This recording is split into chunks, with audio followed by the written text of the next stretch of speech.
Greetings and hello, and welcome to an Axis and Allies strategy video for 1941. Today I'm going to be going over the Empire of Japan and how to dominate the Pacific as well as the other allies in this game. So, first up, we're going to go into purchases. What exactly do you want to purchase here?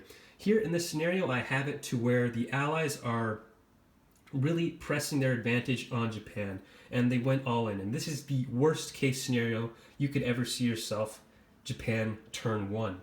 So what I have here is that the Soviets from Siberia, they went ahead and sent in their 3 infantry into Manchuria as well as their fighter over here. I'm kind of knocking out these guys over here. And they went ahead and killed your 2 infantry in Manchuria and lost no casualties.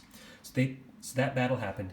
Also, what can happen is the British sending in their submarine and destroyer into this zone. No, I did not make a mistake here.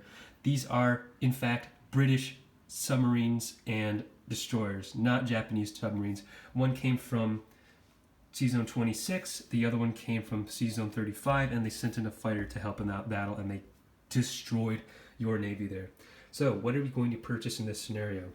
First up, I want to let you guys know about the main objectives you should be looking for as Japan in this game. Objective number 1, make sure Tokyo, your capital, is safe. There's been far too many games where the US is able to get a transport fleet in range of Tokyo and sniping the victory away from the Axis. Just be cognizant of what exactly can be land in Japan and make sure you have enough defense for that. So in this case, we are kind of safe. The mainland is safe. There really isn't any transport early game that could really deal any damage to you. So that's safe. What is your second objective? Make sure your transports are safe in this game. You do not want these transports to be all alone, say down here taking the East Indies and the entire British armada, or and a squadron of British fighters come in and delete this transport from the game. That is a -7 production play you just did there. Even if you did happen to capture the East Indies, it really isn't worth it. So second objective, keep your transports safe. Keep them in a safe location where the planes can't get them, or stack a bunch of Navy units around them. Your third objective to keep in mind, once Japan and your transports are safe, is to secure China. So specifically Manchuria and coastal China. These 2 are going to be your main sources of income this entire game. They're worth 2, and you do not want the Allies to have this, otherwise they're going to start outproducing pretty much the Axis pretty fast. So Manchuria, you want to try to take this back. So yes, third objective, control China. After China is controlled, you do not want to go against the Soviet Union in this game. Okay, it's going to sound, a lot of people do want to go all in on the Soviet Union as Japan, but really in this game, you don't want to be doing that. Instead, what you want to be doing considering if China is secure, your coastal China and Manchuria, is to go ahead and conquer the Pacific once those conditions are completed. So, conquering the Pacific, conquering all these islands, you're going to be conquering Philippines, Borneo, East Indies, Australia, and then India too. India is a very key location. If you could take India, that would be incredible. Yes, after China, take out the British colonies and islands. From there, once you've completely taken this out, you can go ahead and either attack these areas over here, so Africa and the Middle East. And once all that is done and you have absolutely conquered the Pacific, and the Soviet Union is pretty much going to be attacked by Germany. Only let Germany attack the Soviet Union in this game. If you have 2 armies here, say if, for example, you were also here and there was an army of Germans here on West Russia, you had like a little bit of troops here in the Caucasus, and there was a giant stack of infantry in Moscow. You don't want to be doing the double attacks, because once you do the double attacks, say if you attack once as Japan, you sack in all of your fighters, and Germany goes ahead and sacks in all of their units and take Moscow. Moscow is not a victory city in this game. It is the victory cities in this game are London and the United States. If you capture Moscow as the Axis, you are not winning. So, and if you just sent in all of your stuff, destroyed all of your fighters, you're going to be pretty bad, pretty worse off in the taking on London and the United States. So once all of this area is completed, mainly, you don't really have to go for Africa, but once India's fallen, the East Indies, Borneo, Australia, Philippines, Hawaii, you want to be going for the USA. Why do you want to be going for the USA? Because once you've conquered all of this, you're going to be starting to outproduce the USA and eventually you will be in the position to start threatening the USA and forcing them to defend their homeland. So, don't attack the Soviet Union as Japan. You want to be attacking their allies. Defeating their allies, you are technically attacking the Soviet Union, but just in an indirect way. You're taking out their allies. And taking out their allies, so the UK, will prevent them from landing in Germany and protecting Germany as well. So just go ahead and try to take as much money as possible, and after that, attack the USA. You're going to be outproducing them, and effectively, if you outproduce them, that means the USA is not going to be sending anything into Germany because they have to fight you, and the UK will be all alone. So once you capture all this, attack the USA, specifically this area right here. If you do get into the position where you have the entire world conquered, you want to get at least 4 transports and just keep sending them here into Alaska and over. Continue to make 4 units every single turn and just keep going on and sending troops into the Western USA, applying pressure to them as the game goes on. So that is the long-term strategy you want to be doing as Japan. However, turn 1 moves. Everyone loves these. What are you going to do turn 1 moves? So in this situation where the allies are heavily focusing you down, you have 2 options. First option, you could do this. And say for this option, you are going to build the destroyer. For this option, you're going to be doing some naval combat. You're going to take out whatever's left here. So what you're going to do is bring this guy into this battle. Send in your battleship at least 1 aircraft carrier. So send in this guy with that fighter and this guy as well. Hold on. Actually, no. It was... You don't want to send in this fighter to the battle. You're going to send this guy into Szechuan and send your aircraft carrier down here, as well as your destroyer, so you could take out that submarine if it was left there. And then you're going to take this fighter from Japan and also send that down into this battle. And this fighter that went from this carrier into Szechuan, you're going to send that back and land it into that sea zone. Now, for the south, so I'll explain this battle a little bit more. The reason why we send absolutely so many things into this battle is to secure the win. Okay, it's going to secure the win, and also we need to make sure we don't die to the British fighters, because if there's a good UK player, they're going to build a fighter in India, and they'll be able to attack whatever's here. If you never sent in like this aircraft carrying a fighter, yes, you would win the battle. However, this battleship and destroyer are going to get deleted by the British squadron next turn. So you do not want to do that. You want to be sending at least an aircraft carrier with at least 1 fighter into it. Go ahead and also just send in that fighter from Szechuan after that battle. So for the people in Southeast Asia, these guys are going to get deleted. So if you do not move these guys and leave them here to defend, the British are going to send two of their guys over, and they're going to snipe those guys from the game. They're going to have their attacking advantage into Southeast Asia, so it is in their best interest to evacuate out of there. So what you're going to do is send them up into Szechuan. Go ahead and let the United Kingdom take Southeast Asia. You'll be able to attack whatever they have next turn. And then from Szechuan, you could also go ahead and hold on. I'm going to get that one. And then from here, you're going to send in one of your infantry from coastal China.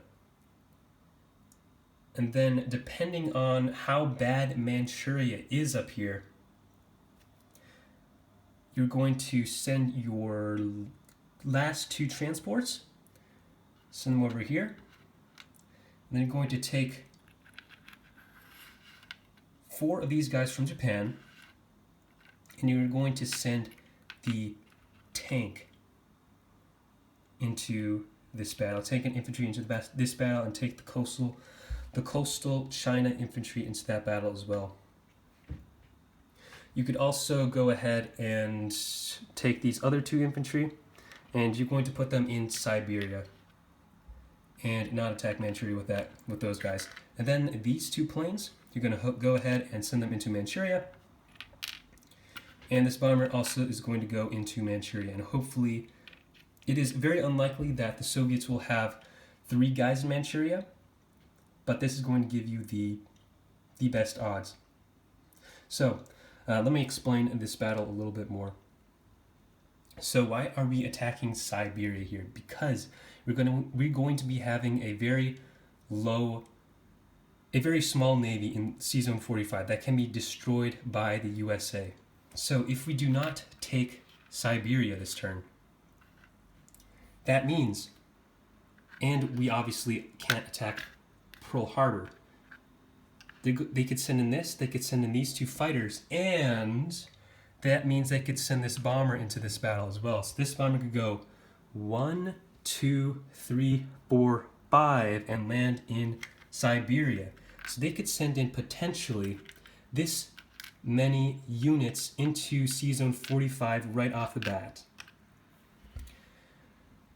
So if we do happen to take Siberia here, that means their bomber can't reach this fight, and all of a sudden it's this. And then you'll send your 2 planes back onto this aircraft carrier and build a destroyer in this C-Zone 45. You are going to have the advantage, but if the US do want to attack you and get lucky, they could definitely do so. So, hopefully, after this battle, all goes well. You take Manchuria, you have people in Siberia. If you do happen to fail the Manchuria attack, you could send in the Siberian infantry plus this guy into Manchuria next turn. And go ahead and do that. This battle, if this goes horribly wrong, you're going to retreat these guys into coastal China. Since you did send one guy from this area, you'll be able to rescue these guys from this area and send them over back into coastal China. And then this battle should go good, and yeah, so that is one of the openings you can do in this situation. There is also another opening you could do. If I move these guys back, which is a bit more safer, but involves not attacking the fleet in that sea zone down there. So if you do want to be a bit safer and protect your transports in this sea zone, what you can do, and secure Manchuria, if you are definitely afraid of losing Manchuria, you could send your entire navy into C-Zone 45, right here. Send all of your planes you can into that sea zone, and send all the guys into that area. So this is going to secure you the fight in Manchuria, and however, the UK Navy is going to be still here. But this is going to take back Manchuria. And over here in Southeast Asia, these guys are still in the kill zone. So what you're going to do is actually attack Szechuan with these guys. And these guys over here in coastal China, they're going to try to regroup with the units from Szechuan. In this battle, the goal is not to take Szechuan, it's to regroup your troops and send them into coastal China. So to do one round of combat, no matter what happens, unless you get a hit and the Chinese don't get a hit turn one, just go ahead and retreat them into coastal China, like so. You want to regroup your troops. You don't want the British to be able to snipe out these infantry right off the bat. This battle, you're going to have incredible odds, and you pretty much will one-shot everything there. So that is the second option. And this second option, instead of getting a destroyer, since your fleet is going to be heavily defended, and these fighters will go ahead and land back on to these aircraft carriers. Instead of getting the destroyer, yes, the destroyer, okay, the destroyer's over there. You're going to get the 3 infantry, and then with these 3 infantry, you'll be logistically set to go ahead and send these troops out somewhere else. So you'll have 2 transports plus 4 infantry from the mainland, where you could go ahead and secure China. And then from China, you could go ahead, if China's already secured, you could go ahead and start attacking the Philippines and what are these areas over here. So that is the best option, I would say, if you were being heavily focused by the Allies turn one. So let's say we go back in time yet again, and the Soviets never attacked Manchuria. And say their fighter is over here attacking someone else. These guys 3 spawned.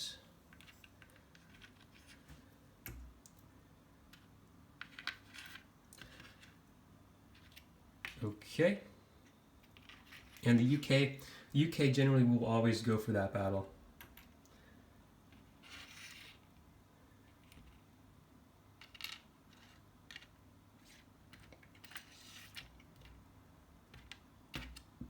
Okay, so there's also a third opening that that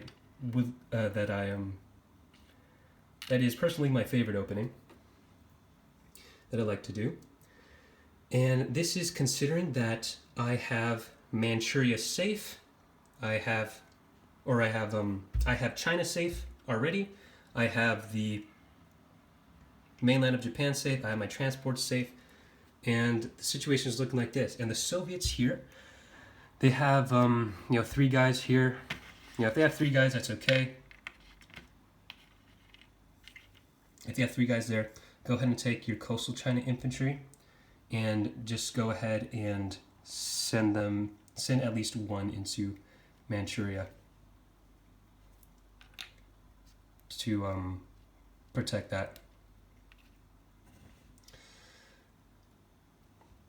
But you will have to send at least 1 guy to Manchuria just to make the odds there unbearable if they do happen to attack that. And then go ahead and do the rescue mission again with the coastal China infantry. Get these guys out of the UK kill zone and back into coastal China. Right. So in this scenario where then you could say these guys moved over. These guys moved over. These guys are kind of safe. Just go ahead and do that battle. But more than likely, this might be your opening or your situation. These guys are safe, and Manchuria is safe. So in this, there is a 4th option you could do. Third option, and this is to play historically accurate as Japan. To play historical Japan, probably the funnest way you can go. So in this mode, you're going to attack Pearl Harbor with everything you got. And a lot of people do like attacking Pearl Harbor, but they attack it wrong. So what do I mean by that? Sometimes people are going to attack Pearl Harbor with this fleet right here, and they'll attack it with this fleet, that guy right there. So if you do this move and be like, oh, hey, yeah, this is very good odds for us. And yeah, you'll definitely take this out.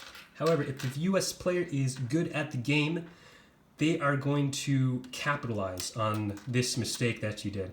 And whatever you put, this you put here is not enough to hold C-Zone 40.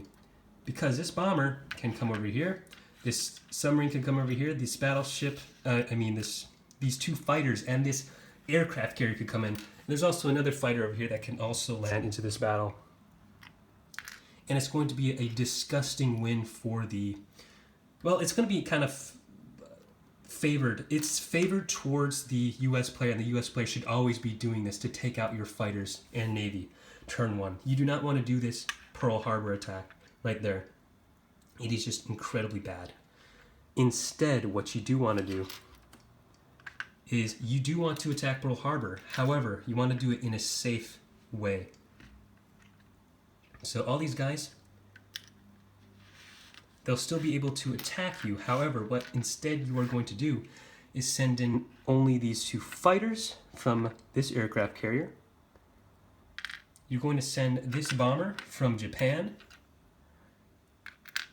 You're going to send this other fighter from Japan. It'll have 3 movement left. And you're going to send this fighter from CZone 46 also. And you're going to have a massive Pearl Harbor battle in CZone 40 here. The worst case scenario is that you lose 1 fighter. You trade a fighter for a battleship, which is a 6 production play for you either way. However, the odds are incredibly in your favor. You should always be getting at least 2 or maybe 3 hits every single round and be able to one-shot this battleship turn 1. And then, for non-combat moves, what you're going to do is also play historically accurately. So you take over Pearl Harbor, you're going to take over Wake Island also. So you're going to take all these 4 guys and you're going to take over Wake Island as the Japanese. And to do that, you're going to take this transport and that transport and drop them off into here. And then for the rest of your Navy, so you're also going to put them, sorry about that, you're going to send them all into CZone 39. And all of your fighters will go ahead and land back on this area after this battle. So you take that, and your bomber will go ahead and land in the Caroline Islands. And all these fighters, they just go ahead and go right there. And you take Wake Island. Okay, so what does this do for us? If you do this Pearl Harbor opening, turn 1, that means you can... Well, first off, let's talk about the U.S. counterattack. If they counterattack, they could actually send the exact same thing over. However, you're going to have a massive advantage if they do happen to attack you. You're going to have another aircraft carrier plus 2 planes plus a destroyer in this battle, and it's going to be a dominant victory for you if they do happen to attack you again here. But what this is going to do is you doing this move is either make the US player evacuate and force them to... They're going to be forced to respond to a naval invasion of the United States, turn 1. So the US is going to have to respond to this. They're going to either send in their fighters and all their guys over here, messing up their logistics in the Atlantic. And they will most likely, if they do try to build a battleship here, you could literally just wipe it out turn 1 with your massive navy. But this, if a good US player will go ahead and evacuate their ships from the Pacific, get them out of there, maybe send in like their fighters into Western US. But here you are threatening landing in the US. You are also threatening taking the Hawaiian Islands from here. You could take Alaska from here. You could take the Philippine Islands from here. You could take Australia, Borneo. You could also reinforce any one of these locations if the UK overextends and puts all the troops into Southeast Asia. You are in a very strategic position to take over the entire Pacific. You've asserted your dominance, taken out that battleship in this sea zone, and now you pretty much have free reign of the Pacific right now. So from here, turn 2, if turn 2, playing historically accurately, you're going to go ahead and attack Philippine Islands. Since China, if China, of course, is secure, you're going to start conquering the Pacific. So first island you do want to try to take out is Philippine Islands. From the Philippine Islands, you're all of a sudden threatening India. You're threatening India, you're threatening Australia, you're threatening all of these islands right here. And you're forcing the British to start stacking people in India, taking stuff away from Moscow, if they do in fact want to hold that. So, go ahead and take the Philippine Islands, probably with 2 transports, and then at this point, they can't really attack whatever is here, so you could actually, and there really isn't a US threat, so you could split up your fleet at this point. Turn 2, go ahead and send like one of your aircraft carriers over there, and the UK Navy is probably like running away from you at this point. Probably build another transport and infantry on Japan, and then just keep getting these little money islands down here. So yeah, take over the Philippines and then take over East Indies and Borneo in Australia, but at the same time applying pressure on India. You always want to try to be in the position to take India after this first turn. But yeah, that is generally the overview of Imperial Japan. I hope you guys in this video learned something new, and hopefully you destroy the Allies in your next game. Thank you all for watching.